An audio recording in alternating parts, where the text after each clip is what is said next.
예수와 나되기 346번째 그 물을 여호와께 부어드리며. 사무엘하 23장 16절. 세 용사가 블레셋 사람의 진영을 돌파하고 나가서 베들레헴 성문 곁 우물물을 길러 가지고 다윗에게 왔으나 다윗이 마시기를 기뻐하지 아니하고 그 물을 여호와께 부어드리며. 다윗은 부하들을 거느리고 블레셋의 요새가 있는 베들레헴에 갑니다. 요새를 정복하려면 희생이 따릅니다. 다윗은 누가 내게 우물물을 마시게 할까 합니다. 앞장서서 싸울 사람을 찾습니다. 세 용사가 다윗 앞으로 나와 병사들을 이끌고 블레셋과 싸워 요새를 칩니다. 세 용사는 우물물을 가져와 다윗에게 줍니다. 그 과정에서 누군가는 죽었을 것입니다. 다윗은 그 물을 군인들의 생명으로 생각하며 하나님께 부어드립니다. 부하들은 다윗에게 충성합니다. 하나님께서 사람을 부르실 때는 능력이 있는 사람이 아닙니다. 하나님의 일은 능력자가 하는 게 아니라 하나님께 순종하는 자가 합니다. 예수님은 하나님 아버지의 뜻대로 이 땅에 왔습니다. 아버지의 뜻을 이루기 위해서 제자들을 사용하지 않습니다. 본인이 죽기까지 순종해 아버지의 구원을 완성하십니다. 하나님 아버지께서는 그의 나라를 예수님께 주셨습니다. 성도의 리더십은 예수님을 따를 때 나타납니다. 자신을 낮추고 먼저 본을 보이는 것입니다. 일이 성취되면 하나님을 먼저 생각해야 합니다.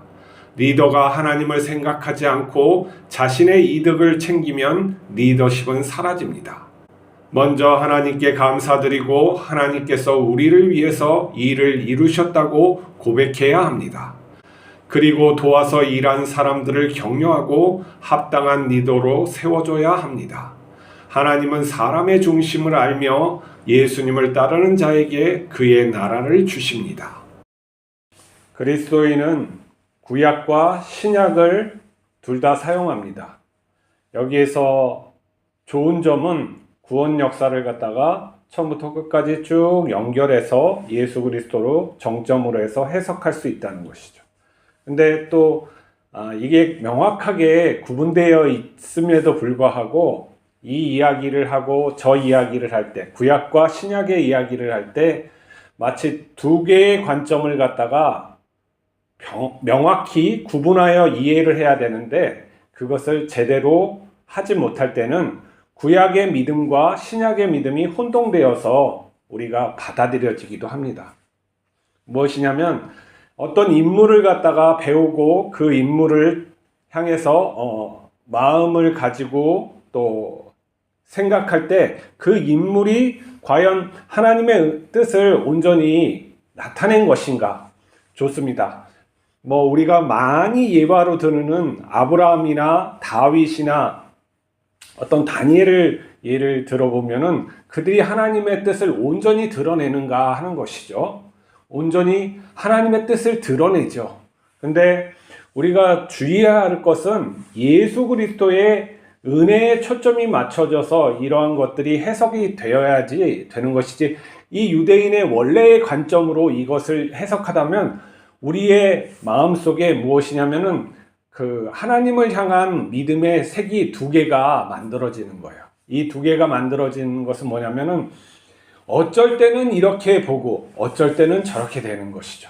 그러니까 구약의 율법적인 성격을 가지고 또 우리가 신앙생활을 하는 것이 섞여 있고, 또 신약시대에 또 예수님의 은혜에 대해서 그것을 가지고 또 그런 신앙생활을 하게 된다는 것이에요.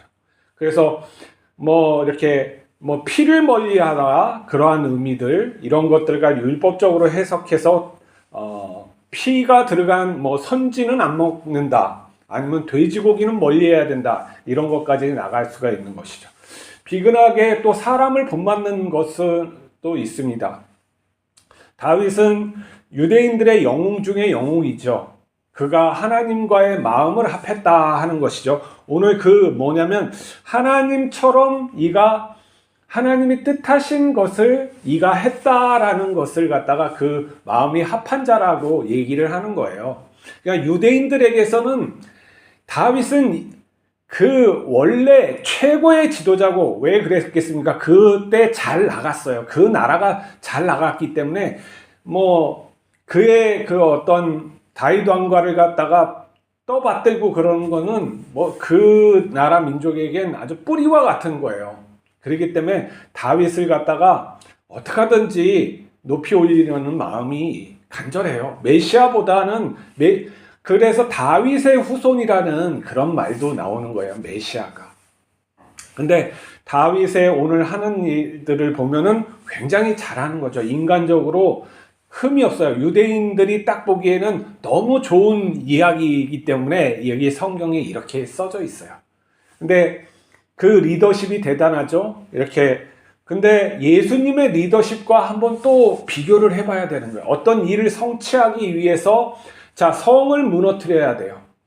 예수님도 악마의 성이라고 합시다. 악마의 성을 무너뜨려야 되는데 지금 제자들이 있고 다윗도 그 병사들 자기를 따르는 여기도 병사 저기도 병사가 마찬가지예요. 그랬을 때 어떻게 하나? 자기가 먼저 나가는 거예요. 예수님이 그 하나님의 구원을 성취하기 위해서 어떻게 합니까? 본인이 가시고 본인이 십자가에 죽잖아요. 다윗은 어떻습니까? 거기에 가서 죽을 수도 있기 때문에 부하들에게 물론 다윗은 앞장서서 싸울 때도 많죠. 근데 이러한 리더십이 또 발휘되지 않을 때는 항상 자기의 목숨이 거기에서 가장 중요하단 말이에요. 자기가 죽으면 따르는 사람들이 다 흩어질 테니까. 예수님은 그렇지만은 어떻게 됐습니까? 무엇이든 먼저 하는 거예요. 십자가도 먼저 지고. 그리고 그 리더십에 있어서 자기를 따르는 그 리더십에 있을 때 이는 왕으로 세워지고 저도 왕으로 세워지죠. 하나님도 왕 중에 왕으로 예수님을 하는데 하나님이 세워서 그렇게 하시는 거죠. 여기도 하나님이 세운 것이라고 또한 우리는 믿고 하는 거예요. 동일하잖아요, 이렇게. 근데 그 과정을 보면은 본을 보이고 자기 희생을 하고 또 자기와 동등한 위치에 또 예수님은 세운단 말이에요. 하나님의 자녀로 너희들을 나의 친구라 하고 또 하나님의 자녀라 이제 한단 말이에요. 그 리더십과 다윗의 리더십은 굉장히 다르단 말이에요. 그렇기 때문에 구약시대에 베풀었던 하나님의 은혜는 그냥 은혜, 그것도 굉장한 은혜죠. 근데 예수님을 볼 때는 예수님께서 우리에게 주신 그 아들 하나님이 우리에게 주신 은혜는 뭐냐면 은혜 위에 은혜더라 이렇게 표현을 하는 거예요. 그래서 우리가 성경을 볼 때 예수 그리스도의 그런 리더십을 통해서 우리가 성도의 삶을 살아가야 되는 것이 다윗을 배우는 그런 것으로 또 다윗을 쫓아가고 아브라함 이렇게 했으니까 또 무엇인가 그럼 구약적인 관점으로 내 뇌가 그 지식을 갖다가 체계적으로 또 가지려고 하고 또 무엇이 문제냐면 우리가 욕심이 없는 사람이면은 괜찮아요. 진리에 이르렀으면 괜찮은데 욕심이 사람들이 있어가지고 어쩔 땐 무엇을 얻기 위해서 다윗처럼 해야지 솔로몬처럼 해야지 이런 욕망이 일어나는 거고 요걸 못된 목사들이 이용을 한단 말이에요. 여러분 좋은 목사만 있는 게 아니에요. 사람을 이용할 줄 아는 아주 현명한 호모사피엔스 그 목사들도 있어요. 이게 뭐 그렇게 욕하는 것은 아니지만은 그 사람들을 우리가 목회하거나 이럴 때 무엇을 생각하냐면 이 사람을 진리 예수 그리스도와 그 합일되는 예수님께 가까이 가는데 이르게 해야 되는데 때로는 인간적인 방법으로 이 교회의 성장을 시키고 이런 거예요. 예수님을 따르는 삶, 완전한 삶을 그것은 너무나도 어렵고 힘들기 때문에 목회적인 기술로 사람들을 갖다 많이 모아서 그 중에서 잘 되는 사람을 또 뽑아가지고 하고 이 많은 사람들이 있으면 그런 확률이 높아지지 않겠느냐 해서 전략을 세우는 거예요. 이게 이제 뭐 경영적인 전략일 수도 있는 것이죠. 그게 현명하냐? 아니면 아니다. 예수 그리스도를 온전히 내가 따르면서 그것을 보여주는 목회를 해야 된다 하는 사람들과 이렇게 갈릴 수가 있죠. 섞어서 하는 게 좋습니까? 대형 교회가 그렇게 섞어서 하는 거예요. 근데 완전히 예수님처럼 따르려고 하는 사람은 저 바보 아니야? 이렇게 소리를 들을 수도 있어요.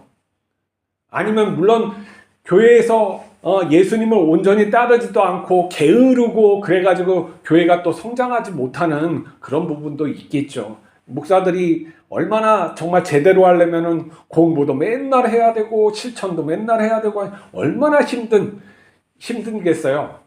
굉장히 힘든, 제대로 하려면은 끝도 없고 너무너무 힘들어서 다운되는 것이죠. 그래서 자기의 어느 수준만큼 해야 되긴 하는데, 우리가 일반적인 성도들도 이런 성경을 보는 관점이 이런 관점으로 보고 저런 관점으로 보는 거구나, 우리 목사님은 어떤 관점으로 이 설교를 하시는구나, 이 정도를 파악해야 된단 말이에요. 이 정도는 파악해야, 그 목사를 갖다 판단하는 게 아니라 내가 설교를 듣는 게 어떤 관점으로 목사님이 얘기를 하시는 거지, 이것은 알아야죠. 왜 그러냐면은 내가 구원받는 건 그 목사님을 갖다가 통해서 구원받는 게 아니에요. 예수님을 암으로, 예수님을 따름으로 그 은혜를 내가 힘입어서 구원받는다면은 이 목사님이 어떤 말을 갖다가 주되게 하는지, 어떤 신학적인 관점을 가지고 예수님을 갖다가 얘기하는지, 그런 것을 내가 모르면은 누가 알려줍니까?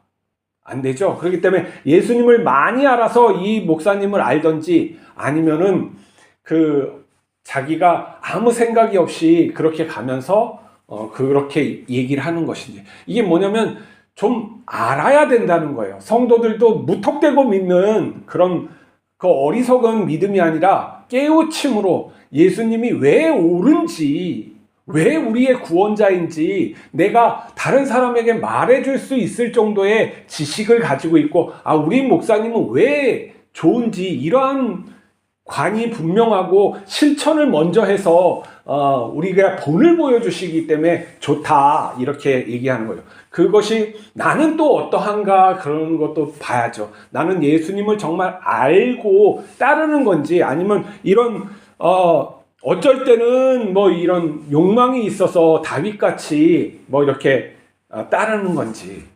근데 성경에서 우리가 이 성경이 대단한 것은 뭐냐면, 이렇게 다윗을 대단한 사람으로 이렇게 올려주는 그 글만 있진 않다는 거예요. 아주 파렴치하고 그 악한 짓을 하는 것도 그대로 써가지고 집어넣었다는 게 이게 성경의 위대함입니다. 그렇기 때문에 우리가 성경을 볼 때는 찬찬히 보고 그 나쁜 점도 잘 이해하고, 왜 이걸 써놨을까 하는 것도 이해하고, 이렇게 해서 모두 다 예수님만은 못하는 거구나, 그러는 것이죠. 구약의 예수님 당시에 그 유대인들이 자신을 모세가, 그러니까 매개자가 누구예요? 신성한 매개자가 누구예요? 모세예요. 신성한 중개자란 말이에요. 하나님께서 모세에게 얘기했잖아요. 모세에게만 얘기했어요. 율법을 잘 읽어보면 출애굽기에 그걸 모세가 또 사람들에게, 이게 신성한 중개자가 이 모세예요. 근데 우리는 신성한 중개자가 누굽니까? 예수 그리스도예요. 그것을 비교해서 알 수가 있어야 돼요. 유대인들은 우리는 모세가 얘기한 그걸 믿겠다 하는 거고, 우리는 예수님을 말씀하신 하나님 아버지를 믿겠다 하는 거예요. 근데 두 분이 어떻게 생활을 하고 어떻게 마지막 최후를 했는지 찬찬히 보고, 그분들이 구원 주심이 무엇인지 알고, 우리가 예수님을 믿고 따르는 그것을 제대로 알았으면 그대로 살아야지만 우리가 그 자녀됨 또한 동일하게 주어진다는 걸 알아야 돼요. 그렇지 아니하고 내가 그냥 감정적으로 예수님만, 교회 잘 나가서 예수님만 잘 믿으면 되지, 내용이 없으면 안 된다는 거예요. 내용이, 내가 어떠한 것을 우리가 봐도, 어떠한 일을 이루기 위해도, 어떠한 일을 하기 위해도 내용이 있잖아요. 근데 신앙에 내용이 없으면 안 되잖아요.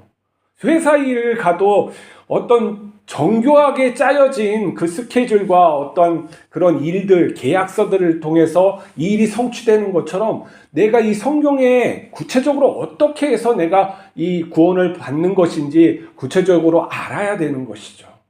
이걸 게을리하거나 제대로 배우지 못하면은 헛된 믿음에 우리가 빠질 수가 있어요. 감정적으로만 이렇게 쑥 들어가고 내용이 없어요. 그건 뭐냐면은 그 감정에 내가 휘둘리고 내 생활에 휘둘리는 거예요. 그냥 예수님께서 주신 그런 어떠한 정확한 그런 지식이나 그 삶에 대해서 내가 깊이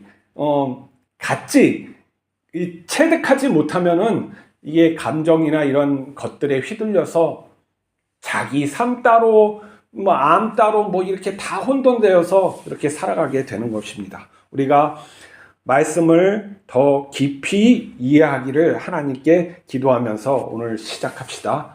하나님 아버지, 우리가 성경을 볼 때 요 사람이 얘기한 것 요렇게 또 보고 저 사람이 얘기한 것도 저렇게 보고 또 성경을 이 구절과 저 구절이 왜 다른지도 잘 비교하지 못하고 그럴 때 너무나도 많습니다. 하나님, 정말 우리가 누구 때문에 구원받는지 그 중심을 알게 하시고 누굴 따라야 되는지도 그 중심을 잃지 않게 하여 주시고 우리가 분별할 수 있는 지혜를 주시옵소서. 우리가 오직 예수 그리스도를 따르며 예수를 닮아가는 그 인생임을 잊지 않게 하여 주시옵소서. 그것으로 말미암아 하나님을 온전히 알게 하여 주시옵시고 우리가 또한 감히 성도로서 하나님의 자녀로서 이 세상 지식들을 판단할 수 있는 지혜와 총명을 주시옵소서. 우리 주 예수 그리스도의 이름으로 기도하옵나이다. 아멘.